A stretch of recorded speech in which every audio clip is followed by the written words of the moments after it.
Hi friends, welcome back to our channel. இன்றைக்கி வந்து என்னென்னா மகர ஈற்று புணர்ச்சி தான் வந்து பார்க்க போகிறோம்.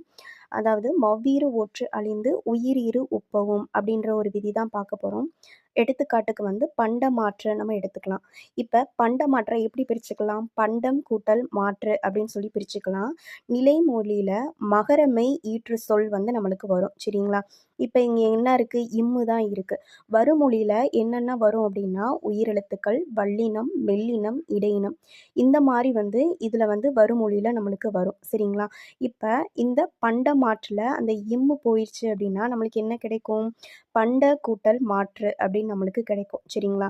அது உயிர் இரு ஒப்பவும் அப்படின்னா டாவை எப்படி பிரிச்சுக்கலாம்? இட்டு கூட்டல் ஆ டா அப்படின்னு சொல்லி பிரிச்சுக்கலாம். அது வந்து என்னவா சேர்ந்து புணரும்? பண்ட மாற்று அப்படின்னு சொல்லி நம்மளுக்கு சேர்ந்து புணரும். சரிங்களா? இந்த வீடியோ நெக்ஸ்ட் வீடியோ பார்க்கணும் அப்படின்னா நம்ம சேனலை மறக்காமல் சப்ஸ்கிரைப் பண்ணிக்கோங்க. தேங்க்யூ.